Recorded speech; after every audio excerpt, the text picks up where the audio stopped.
What if this self we cling to isn't what we imagine it to be?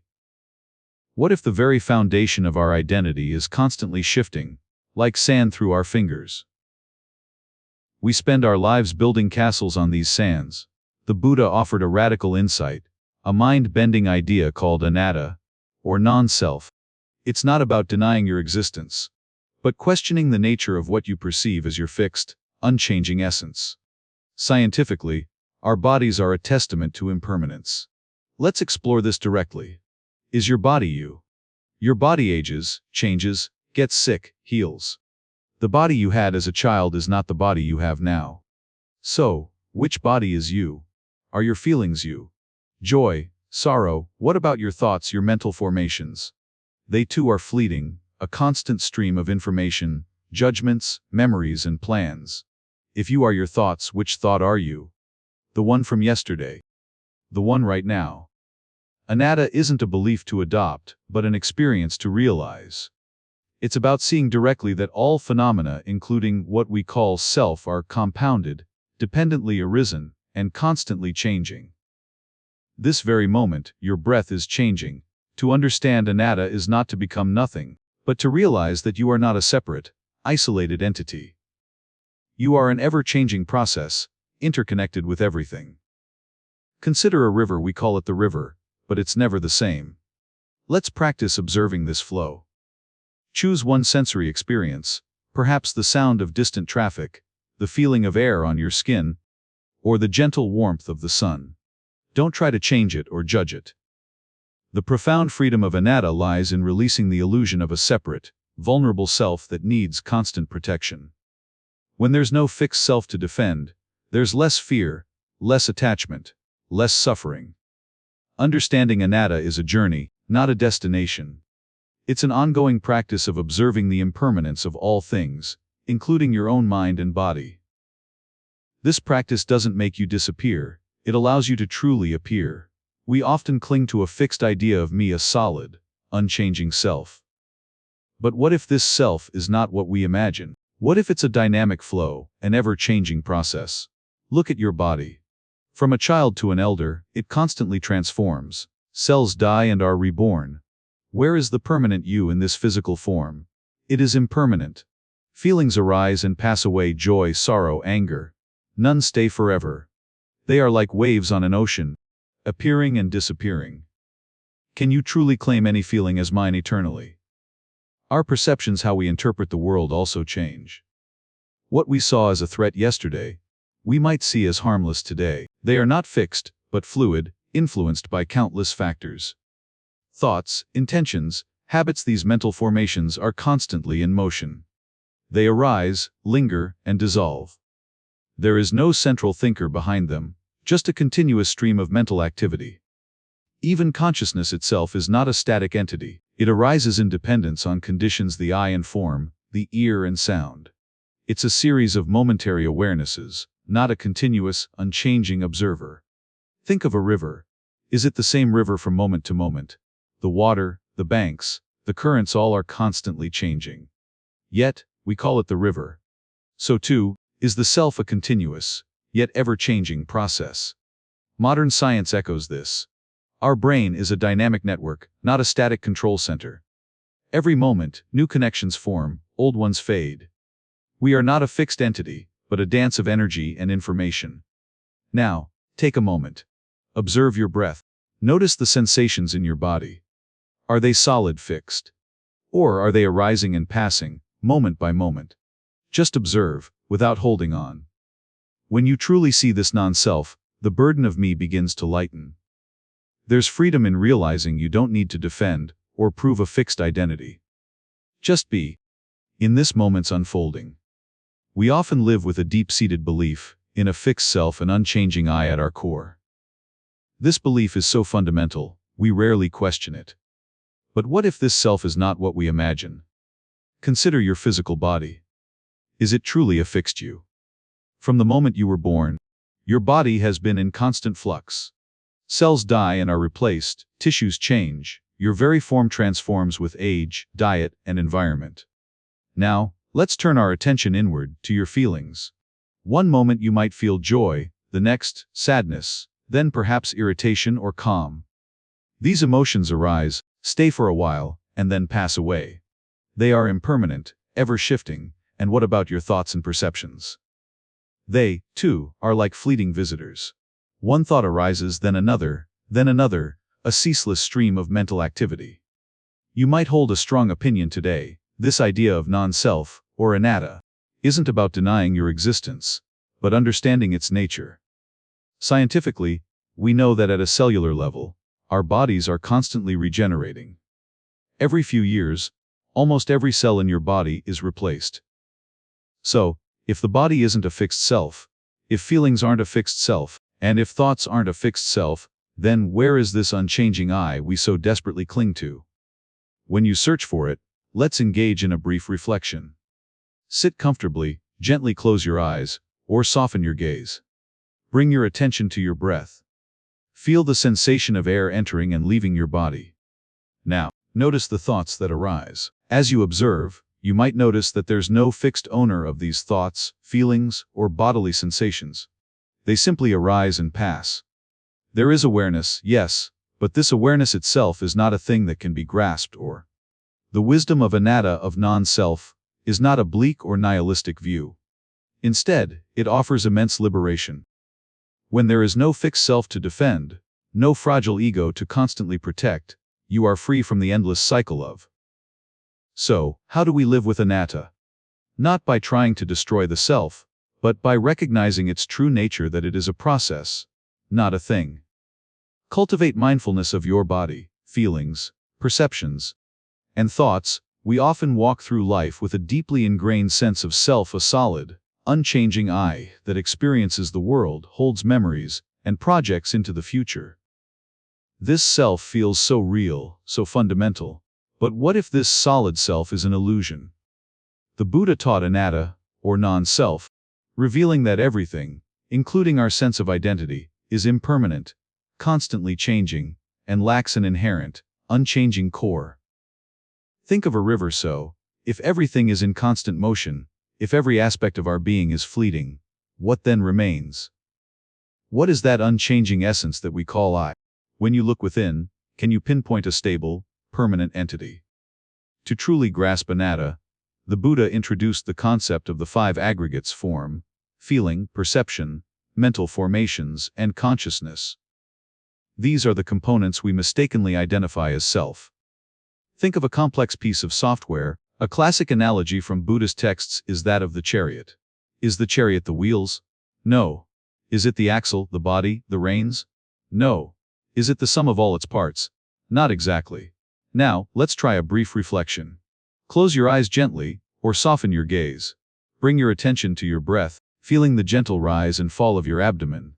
As thoughts arise, simply notice them. The suffering we experience often stems from our fears clinging to this illusory self. When I am praised, I feel good. When I am criticized, I suffer.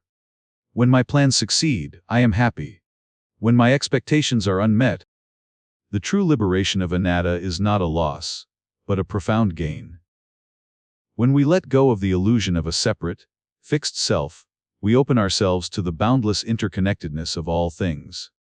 Living with the understanding of anatta transforms our relationship with the world. We no longer see ourselves as isolated islands, but as interconnected nodes in a vast web of existence. This insight naturally fosters compassion. The journey to understanding anatta is not about intellectual agreement, but direct experience. It's an ongoing practice of observing yourself and the world without the filter of a fixed I. So, as you move through your day, often, we carry a heavy burden, the idea of I. This fixed self, this unchanging identity, feels so real, yet it's often the source of our deepest anxieties and fears. But what if this I isn't actually solid? What if the very core of what we believe ourselves to be is constantly shifting, like clouds in the sky or waves in the ocean? Consider your body. Was it the same 5 years ago? 5 minutes ago? Cells are born and die. It's a river of change, not a static monument. Can a river be you? And your feelings? Joy, sadness, anger, they arise and pass. Can you truly claim ownership of a fleeting emotion? Are you the anger, or simply aware of its presence? Our thoughts, Our perceptions, they're like birds flying through the sky of the mind. They come, they go. To identify with them is to chase every bird, never finding peace, even consciousness itself. The awareness that observes all this is not a fixed entity. It arises dependent on conditions. It's like a light that illuminates, but is not the objects it shines upon. Imagine a movie. You identify with the main character, feeling their triumphs and sorrows. But you are the viewer, not the character. Your life is the movie, and you are the awareness watching it unfold. Take a moment. Feel your breath. Observe a thought. Notice a sensation. Can you find a permanent, unchanging you behind any of these? Or are they all just passing phenomena? When we truly see the impermanent, non-self nature of all phenomena, the grasping lessens. The need to control, to hold on to what is fleeting, begins to dissolve. This is where true freedom begins. You are not the waves but the ocean itself. Not the clouds but the vast sky.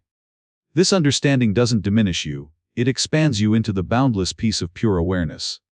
Abide in that. We often feel like there's a solid, unchanging me at our core. This self experiences joy, pain, success and failure, and we cling to it tightly. But what if this feeling, this deeply ingrained belief, to understand anatta, it's crucial to clarify what it doesn't mean. It doesn't mean you don't exist at all, or that life is meaningless. Instead, it invites us to see ourselves not as a solid, unchanging thing. Let's begin by looking at the body. We identify so strongly with our physical form, yet science tells us our cells are constantly dying and being reborn.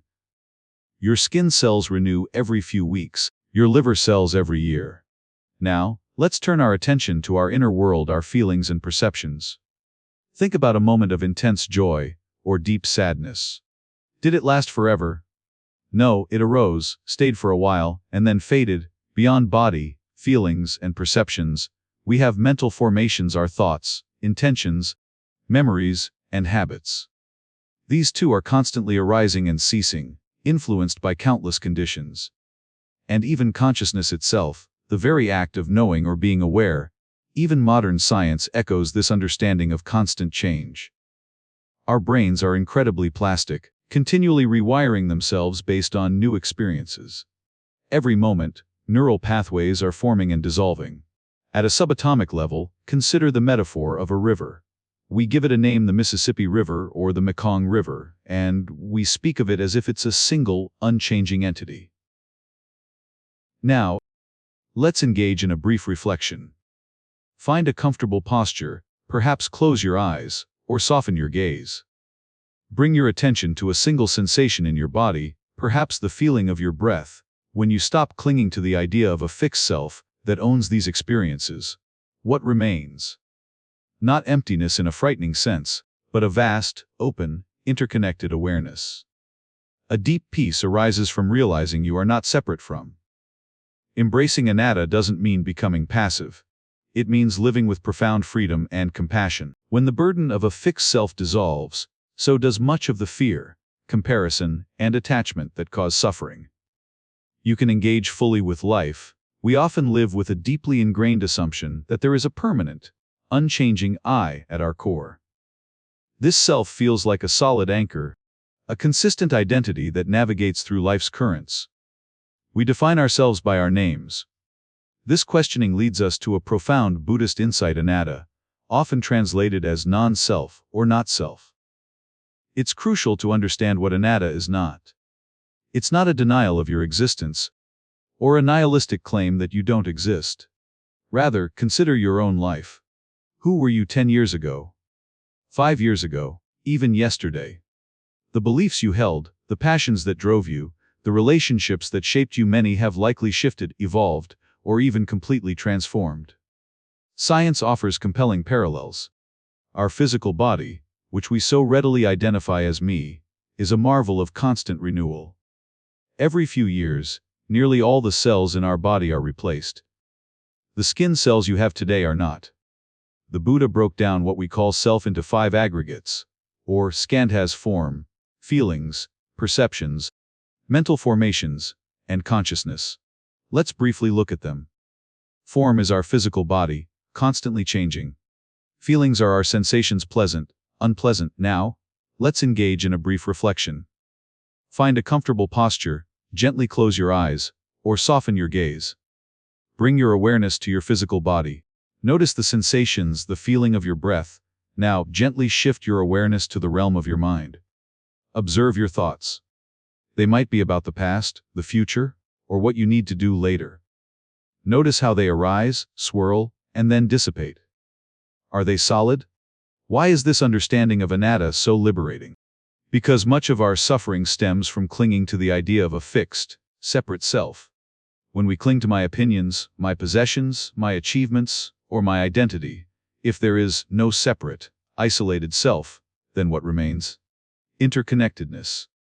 We are not islands, but intricate threads in the vast tapestry of existence. Our well-being is intrinsically linked to the well-being of others and the health of the planet. The journey into anatta is not about intellectual agreement, but about direct experience. It's a continuous process of gentle inquiry, observation, and letting go. It's about seeing things as they truly are, beyond the labels and projections we place upon. We often cling to the idea of a fixed self, a solid that remains constant through life's ever-changing currents. But this very clinging can be a source of profound unease, a subtle resistance to the flow of existence. The Buddha taught anatta, or non-self, not that you don't exist, but that there's no permanent, unchanging essence, no fixed entity to call you. It's a radical insight that challenges our deepest assumptions, inviting us to see ourselves not as static. Think of a company. It has a name, a brand, a legal identity. But is it any one person, one building, one product? No. It's a constant flow of people, ideas, projects, and resources. The company is merely a concept. Scientifically, our bodies are a constantly regenerating stream of cells. Every few years, almost every cell in your body is replaced. Are you the same you as a decade ago? Your thoughts, emotions, and memories are also fluid, ever-changing. So, if there's no fixed self, what are we?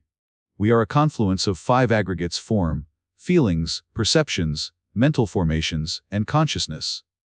Each is impermanent, interdependent, and constantly arising and passing away. The I is simply a label. To truly grasp anatta, let's reflect.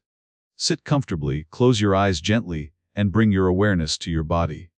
Notice the sensations: warmth, coolness, pressure, tingling. Are these sensations constant? Do they remain the same even for a few seconds?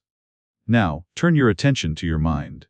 Watch your thoughts, how they arise, linger for a moment, and then vanish. Observe your emotions: a surge of joy, a pang of sadness, a flicker of irritation. Do they stay? Who is it that is observing these sensations, these thoughts, these emotions? Is there a separate you behind the observer? Or is the observer itself just another arising and passing phenomenon, a function of consciousness? When you look closely, this understanding of anatta is not a loss, but a profound liberation. When there's no fixed self to defend, to cling to, or to define, there's immense freedom. The constant striving eases. You begin to experience life with a lightness. To live with anatta is to dance with life, not to wrestle it. It is to release the constant striving, to find joy in the flow, and to meet each moment with open hands and an open heart. Remember, we often cling to an idea of I, a fixed, unchanging essence. But is this I truly stable? Or is it a story we constantly tell ourselves, moment by moment? Think about your online persona. It shifts with every post, every interaction, adapting to different audiences. Is there one true you across all these digital masks? The you from 5 years ago, or even 5 minutes ago, is not the you right now. Our thoughts, feelings, and even our bodies are in a constant state of flux and renewal. Like a river, you are never the same from one moment to the next. The water flowing past is always new, yet we give the river a single, continuous name. So it is with the self.